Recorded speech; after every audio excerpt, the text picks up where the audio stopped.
부모님이 물려주신 물건 중에서 버려야 할지 고민되신 적 있으신가요? 우리가 일상 속에서 무심코 보관하고 있는 물건들이 사실은 우리의 운과 재물운에 큰 영향을 미칠 수 있다는 사실 알고 계셨나요? 특히 부모님이 남겨주신 물건들은 더욱 그렇습니다. 오늘 영상은 꼭 끝까지 시청해 주시고 요즘 간절히 바라는 소망이 있다면 댓글에 남겨주세요. 재물운이 쏟아지는 기적을 경험하실 수 있길 함께 기도하겠습니다. 집안에 있는 물건들이 우리의 기운에 어떤 영향을 미치는지가 중요한데요. 그 이유는 물건 하나하나가 모두 기운을 가지고 있기 때문입니다. 부모님이 쓰시던 물건들은 그분들의 기운을 담고 있기 때문에 더욱 주의가 필요합니다.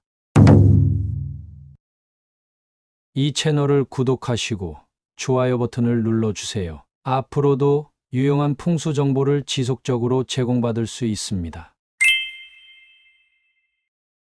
첫 번째, 돌아가신 부모님이 물려주신 물건입니다. 부모님이 사용하던 물건에는 그분들의 기운과 감정이 담겨 있습니다. 긍정적인 추억이 깃든 물건은 좋은 기운을 간직하고 있을 가능성이 큽니다. 예를 들어 부모님이 행복하게 사용하셨던 가구나 장식품은 그 행복한 에너지를 계속 전달해 줄 수 있습니다. 이런 물건들은 집안에 두면 우리의 재물운과 건강운을 높여줄 수 있습니다. 하지만 부모님이 힘들고 고통스러운 시기에 사용하셨던 물건들은 주의가 필요합니다. 그 물건들은 부정적인 감정과 기운을 담고 있을 수 있습니다. 이런 물건들은 집안에 두었을 때 나쁜 기운을 퍼뜨려 우리의 운을 방해할 수 있습니다. 따라서 이런 물건들은 과감히 정리하는 것이 좋습니다. 또한 부모님이 물려주신 물건이 여러분의 개인 소유물로 인정되는 경우도 있습니다. 부모님이 살아 계실 때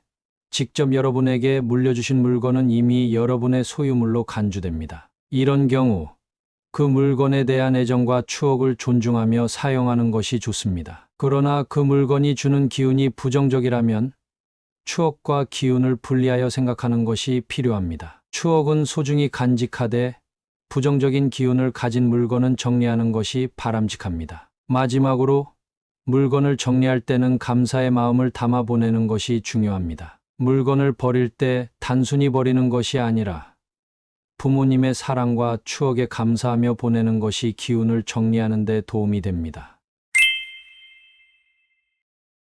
두 번째, 시어머니가 물려주신 명품들입니다. 특히 명품 가방 같은 값비싼 물건을 받았을 때 어떻게 해야 할지 고민이 많으실 텐데요.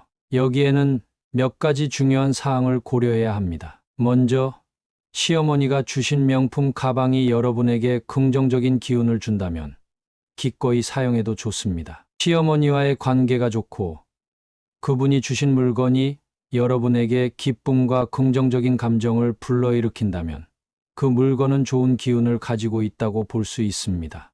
이런 경우 그 물건을 사용하면서 시어머니의 사랑과 지원을 느끼며 좋은 기운을 받을 수 있습니다. 하지만 시어머니와의 관계가 좋지 않거나 그 물건이 오래되어 부정적인 기운을 품고 있다고 느껴진다면 신중하게 고려할 필요가 있습니다. 시어머니와의 관계가 애매하거나 불편한 감정이 남아있는 경우 그 물건이 그런 감정을 상기시키고 부정적인 기운을 전달할 수 있습니다. 이럴 때는 그 물건을 사용하기 전에 한 번 더 생각해 보는 것이 좋습니다. 특히 물건이 오래되어서 사용하기 불편하거나 보관 상태가 좋지 않은 경우에는 굳이 사용하지 않는 것이 좋습니다. 명품 가방이라도 사용하지 않거나 기분이 좋지 않다면 그것이 여러분의 기운을 해칠 수 있습니다. 이런 물건들은 정리하는 것이 바람직합니다. 정리할 때는 시어머니의 선의와 배려에 감사하는 마음을 가지면서 그 물건을 보내주는 것이 좋습니다.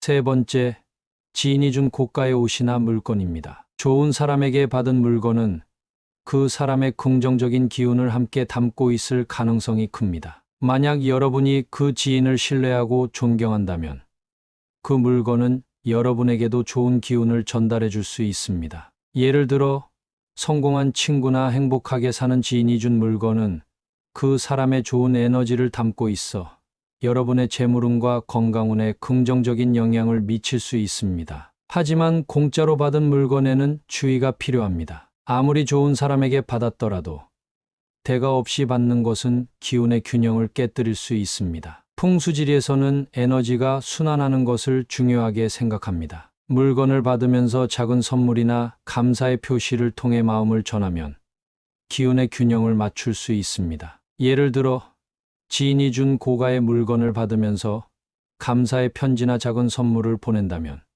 그 물건이 주는 기운을 긍정적으로 유지할 수 있습니다. 이렇게 하면 공짜로 받는 것이 아니라 서로의 에너지를 주고받는 형태가 되어 기운의 흐름이 원활해집니다. 또한 물건을 받을 때 그 물건이 여러분에게 어떤 기운을 주는지 잘 느껴보세요. 그 물건을 보았을 때 기분이 좋아지고 편안해진다면 그 물건은 좋은 기운을 가지고 있는 것입니다. 반대로 물건을 보았을 때 불편한 감정이 든다면 그 물건은 사용하지 않는 것이 좋습니다. 이제 물건을 버려야 할 때의 기준과 올바른 방법에 대해 알아보겠습니다. 물건을 정리하고 버리는 것은 집안의 기운을 정화하고 새로운 긍정적인 에너지를 받아들이는 중요한 과정입니다. 첫째, 물건을 버려야 할 때의 기준입니다. 물건을 보았을 때 마음이 무겁거나 불편한 감정이 든다면 그것은 버려야 할 물건일 가능성이 큽니다. 또 물건이 더 이상 필요하지 않거나 사용하지 않는다면 과감히 버리는 것이 좋습니다. 또한 그 물건이 부정적인 추억이나 나쁜 기운을 담고 있다면 집안의 기운을 방해할 수 있으므로 정리하는 것이 바람직합니다. 둘째, 물건을 버리는 올바른 방법입니다. 물건을 버릴 때는 감사의 마음을 담아 보내는 것이 중요합니다. 단순히 버리는 것이 아니라 그 물건이 우리에게 준 시간과 추억에 감사하며 정리하는 것이 좋습니다. 버리는 방법도 중요합니다. 일반 쓰레기는 종량제 봉투에 넣어버리고 대형 쓰레기는 해당 지역의 규정에 맞게 처리해야 합니다. 귀중품이나 전자제품은 재활용 센터를 통해 적절히 처리하는 것이 환경에도 도움이 됩니다. 셋째, 미신과 현실적인 방법의 차이를 이해하는 것이 중요합니다. 예를 들어 옛날 속옷을 검은 봉지에 싸서 버리라는 미신이 있는데 이는 과거의 전통일 뿐입니다. 요즘에는 재활용 쓰레기 봉투에 넣어버리는 것으로 충분합니다. 특별한 의식이나 절차에 집착하기보다는 물건을 깔끔하게 정리하고 버리는 것이 더 중요합니다. 또한 물건을 버릴 때는 나쁜 기운을 털어낸다는 긍정적인 마음가짐이 필요합니다. 이렇게 물건을 버리는 기준과 방법을 잘 지키면 집안의 기운이 맑아지고 더 좋은 에너지가 흐르게 됩니다. 정리정돈을 통해 새로운 기운을 받아들이고 생활 속 작은 변화를 통해 더 나은 운을 끌어올릴 수 있습니다. 오늘 영상이 도움이 되셨다면 구독 버튼과 좋아요를 꼭 눌러주세요. 또한 나누면 복이 온다는 우리의 옛말이 있듯이 이 영상을 친구들과 가족들에게 전하여 그들도 풍수의 혜택을 누릴 수 있게 해주세요. 인생의 좋은 운들이 가득 쏟아지길 기원합니다.